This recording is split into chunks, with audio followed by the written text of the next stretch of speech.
Good morning, ma'am. Good morning, classmates. So I'm going to tackle the chapter 12. It's all about language development and its pedagogical implications. So when we say pedagogical, it is an adjective that means relating to the theory and methods of teaching. Just like, for example, we might describe a book as describing current pedagogical methods for teaching reading. So, we describe a book is one way na to how to read. Before I will dig deep into my reporting, so here's the introduction of my report. In this chapter, it details intervention to boost language skills and early literacy in children, covering strategies for early language acquisition, bilingual development, and support for children with disabilities.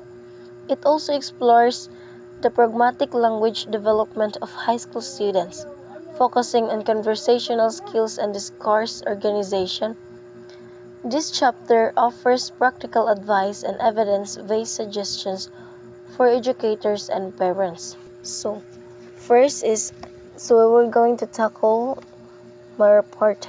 Interventions for developing language and facilitating emerging literacy among children. So this topic it is all about the strategies of how to help young children learn language and early reading skills. So there are 7. First is use lots of vocalization interaction during the early months. This can lead to turn taking. So in the first few months of a child's life, so it is important to interact to the child's using sounds, cawing, and baby talk. So by that vocalization, it helps the children learn how to communicate and understand the flow of conversation. So by that interaction nga itong gibuhat sa bata, it's leading to turn-taking where they learn to respond at the right time. Just for example, when a parent calls back at the baby who is making sounds, the baby learns to take turns in talking and feels encouraged to vocalize more. Number 2, use phrase clearly in tone and repeated utterances. This can lead to turn-taking and active participation. So, by using clear and emphasized words when speaking to children helps them understand better. By repeating phrases allows them to recognize sounds and words, making it easier for them to engage in conversation and respond. So, by sa atong pag-repeat sa mga words o balik-balik, for example, a parent might say, look at the big red ball. Can you say big red ball? So, the parent emphasized words clearly and repeat them again and again to encourage the child to say it back. 3. Refer to objects, events, and qualities within sentences while showing and speaking to the child. This leads to lexical development. So when we say lexical, it is relating to the words or vocabulary of a language. So number 3 is the refer to objects, events, and qualities within sentences while showing and speaking to the child. So when you talk to a child, we should use specific words to describe things, actions, and characteristics while demonstrating them. By doing that, it helps the child build their vocabulary because they learn names and descriptors for what they see and experience. Example, if pakito na to ang bata og isa ka toy, ang parents mengon, look at this red car. It's fast and shiny. So by describing the car's color and qualities, while gipakita niya ang katong toy, ang bata naka-learn siya bag-ong nga words. Na siya bagong knowledge. So number 4, attend to and acknowledge the child's reference to objects, events, and qualities. This leads to further lexical development and good effect. When a child points to or names something, it is important to respond and engage with them. Acknowledging their attempts to communicate reinforces their language skills and helps them feel valued and understood. For example, ang bata motudlo sa ero niya, mengon siya, it's a dog. So, ang parents pod mo respond jud na, mengon siya, yes, That is a big dog. Big dog. The dog is barking.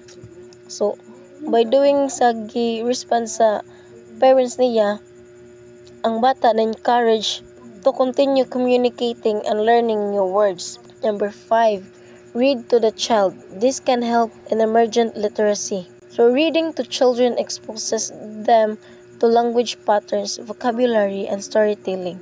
It helps them develop comprehension, skills, and fosters a love for books and reading, which is essential for literacy. Example: a parent reads a storybook filled with colorful pictures and engaging characters, encouraging the child to predict what might happen next. So by that interaction, it helps the child learn new words and story structures. Number 6, provide opportunities to scrabble and draw.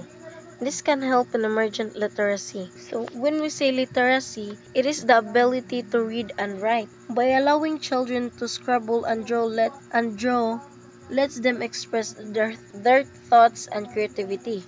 It is also important part of developing writing skills, as it prepares them for the act of writing by improving their fine motor skills. Just for example, ang parents ning provide siya crayon o paper to encourage the child to draw their favorite animals. While ang child nagdraw, ang parents pod nag-share pod siya story about that animal nga iyang favorite para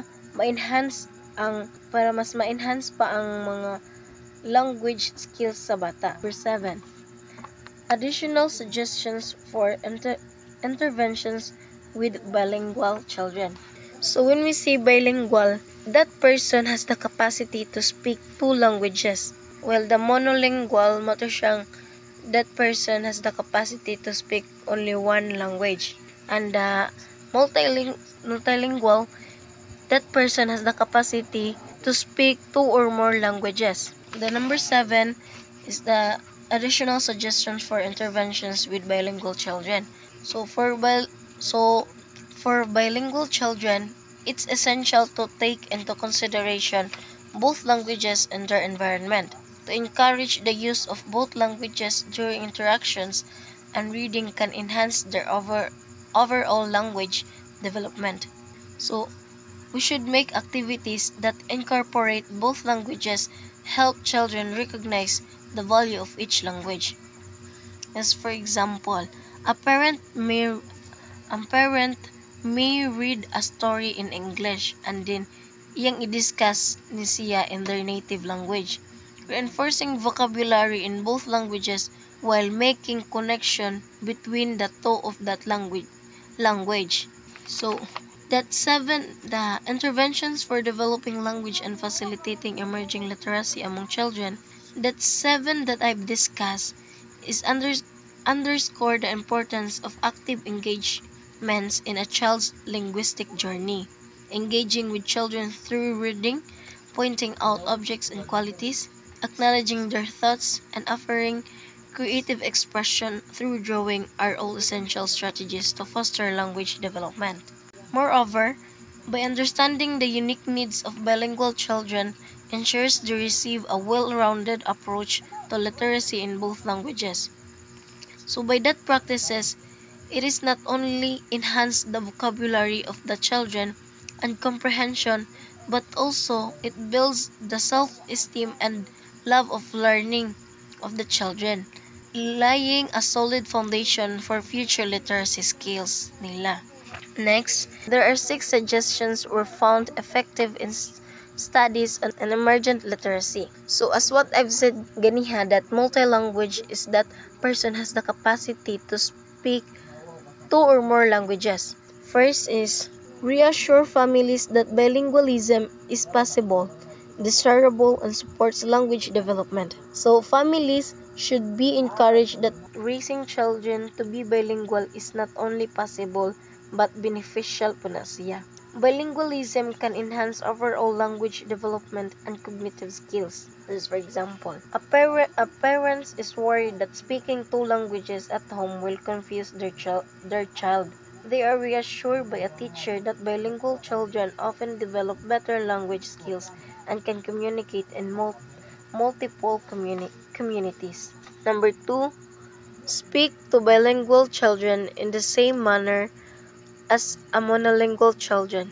This will expose the child to other languages in a natural way. So, when speaking to bilingual children, parents should treat them the same way as monolingual children. So, this means using rich language and varied vocabulary, which helps children learn both languages more naturally. Example, a parents read a story to bilingual child in both languages, using expressive tones and gestures just as they would with a child who speaks only one language. So by these methods enriches the child's understanding the fluency in both languages. Number 3, address and include children who speak another language. This helps language development even if they do not initially understand. So, it is important to involve children who speak a different language in activities, as this can support their language development. Even if they don't fully understand the language being spoken by a teacher or by the other individual, exposure is beneficial to the bilingual children.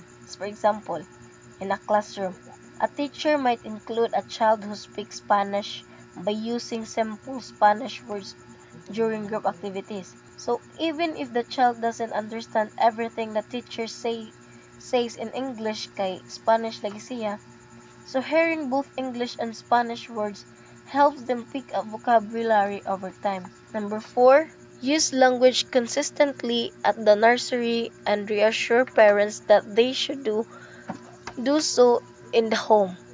This helps bilingual language development. So parents and educators should use the same language consistently at the nursery, and parents should be encouraged to do the same at home. So by this consistency can significantly aid bilingual language development. For example, if a nursery decides to use English during story time, so they should stick ra jud sa English nga language for that daily activity. Similar po siya ato sa ilang balay. If a parents should read books in English regularly at home. By this repetition nga gibuhat nato sa bata, they learn and internalize vocabulary and grammar more effectively in both languages.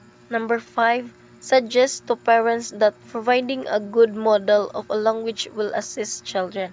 Parents are encouraged to speak well or model the correct use of language to help their children learn. So by this means that children learn better when they hear language used accurately and effectively. Number 6, help parents make the appropriate language choice for use with their child.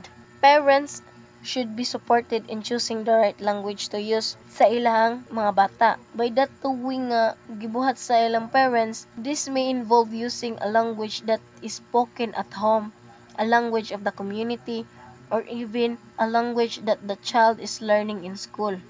For example, if a parent speaks at home, they might read books to their child in English and have conversation that encourage the child to express themselves in English.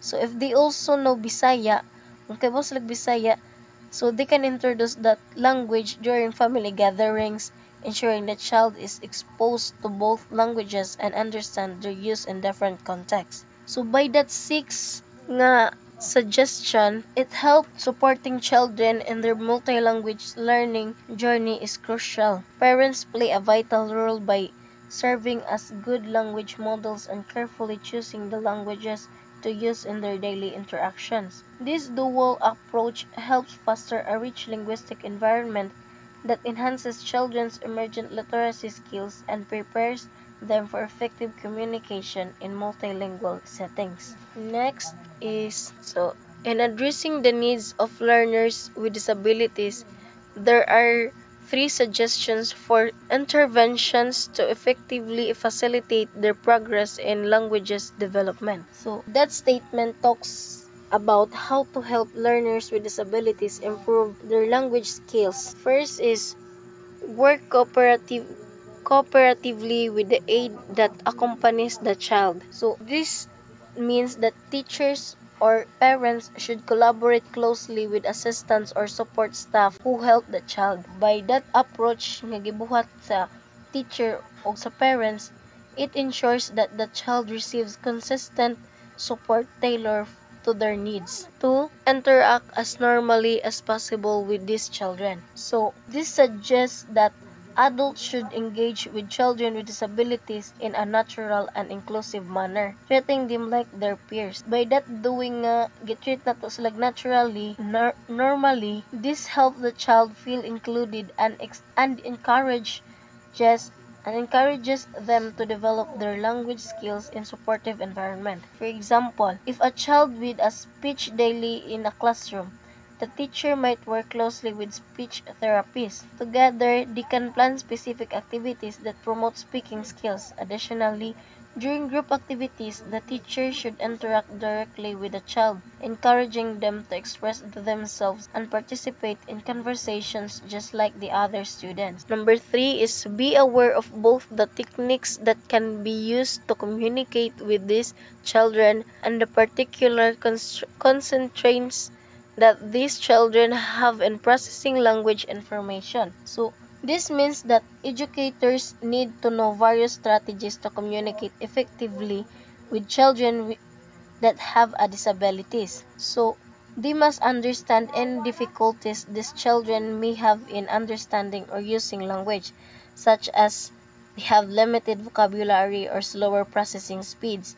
So, by this awareness will help tailor messages and teaching strategies to their unique needs. So, we should know the various strategies to how to communicate effectively with the children that have a disabilities. As for example, ang teacher mogamit sila og visual aids, gestures, or simplified language when interacting sa child who has learning disability. So, ang teacher should also be patient and allow extra time for the child to process information and respond. So, muhatag junag. So, dapat ang teacher naslay patient parang naslay akong patient sa mga child nga na ay learning disability to give an extra time para i-process tong ilang mga information nga nakuha para makatubag sila. So, by understanding that the child might take longer to comprehend, interactions can help foster a supportive learning environment and enhance their language development. By that 3, when supporting learners with disabilities in their language development, number 1, educators can adopt a collaborative approach by working closely with the aides. Number 2, engaging with the children in a natural manner. And number 3, being aware of effective communication strategies while understanding their specific challenges in processing language. So, by that three implementing strategies, teachers can create an inclusive and supportive environment that not only respect the individual needs of learners with disabilities but also encourages their growth and engagement in language learning activities. This holistic approach ensures that each child is given the opportunity to progress while feeling included and valued in the learning process. Next is there are 3 seem to be pragmatic developments that are in the process of evolving during the high school years. During high school, students go through several pragmatic developments, which refer to the practical aspect of using language effectively in different social situations. First is having knowledge of the different registers that are required in certain situations. So, this refers to understanding that different situations require different types of language or communication styles. So, registers can vary from formal to informal. Ang formal is just like during a presentation, while ang informal, like chatting with a friends ra ang informal. Recognizing which register to use helps in adapting to the audience and the context. For example, a student might write a formal email to a teacher asking for help with assignment, using polite language and proper structure. So, kung makig-istorya ka ng teacher, you should use the register formal. kay professional man imong gi ka istorya. So, by using that, mugamit kag mga formal nga mga words or mga languages. But when texting a friend about some same assignment, they might use slang and casual. We might use slang and casual tone. Kay friend naman sa pwede na mo gamit og informal words. Number 2, learning how to take the perspective of others in multiple ways such as listening to others, agreement about turn taking, and sticking to the topic. So, this involves understanding and responding to others' viewpoints, emotions, and contribution in a conversation. It includes skills like listening actively, allowing others to speak, and making sure discussions stay on topic. For example, in a group project, a student listen to his teammates' ideas. So considered ang opinions sa atong teammates to make sure not to interrupt when someone else is speaking and keeps the discussion focused sa project kung unsay topic sa project nga gihimo nila. Number 3, varying the topics of conversation from personal to societal to world issues. So, that statement, it discussed how during the high school years, teenagers are expressing significant changes in their communication styles. One key development is the ability to shift conversation from personal topics to broader societal and global issues. For example, a group of high school students start a conversation about silang favorite movies. As they discuss, the topic could shift to how media influences public opinion on important world issues like racism or mental health. So, this indicates their expanding ability to engage in complex discussion beyond just personal interest. By that 3 given, it has the ability to vary conversation topics from personal to societal and world issues reflects the cognitive and social development of high school students. So this evolution in communication not only showcases their growing awareness of the world around them, but also enhances their critical thinking and social skills, which are vital for their future roles in society. Next is in conversation there are 3 and in connected discourse there are 3. So below is a list of those pragmatic development that occur during the high school years. This development may or may not be evident among students during these years. So in conversation, first is increasing sensitivity to situational variables. So this means that students become more aware of the context in which they are speaking, such as the setting, the audience, and the topic. They learn to adjust their language and behavior based on who they are talking to and where the conversation is taking place. Number 2, use of variable registers. So this refers to the ability to switch between different styles of language depending on the situation. For example, a student used informal language when chatting to a friend, but switch to a more formal tone when writing an essay or speaking to a teacher. Number 3, better able to take perspective of other. So this development allows students to understand and appreciate different viewpoints. They become better at emphasizing with others, which helps them in conversation and conflict resolution. Next is we go to the unconnected discourse. There are 3 in connected discourse. First is better organized narrative. So, students learn to tell stories in a more structured way with clear beginning, middle, and end. 2. Clear use of anaphora, use of a word referring to or replacing a word used earlier in a sentence. Students use pronouns and other words effectively to refer back to things mentioned earlier in a sentence or paragraph, making the writing and speaking more concise and clear. Number 3, increasing distinctions in linguistic forms for different genres. So, students learn to adapt their language for different types of writing and speaking, such as writing a research paper, giving a presentation, or writing a poem. So, for example, the example of conversation is that a student talking to their friend about a movie they watch. So they might use slang and informal language by chika-chika. But when they are presenting a project in class, they will use more formal language and avoiding slang. The example of connected discourse is that a student writing a story might use clear transitions between paragraphs to help the reader follow the plot. They might also use pronouns like he or she to refer back to characters mentioned earlier in the story. So, all in all, this chapter focuses on intervention and strategies for developing language and promoting emerging literacy in children, specifically addressing the needs of diverse learners, including bilingual children and those with disabilities.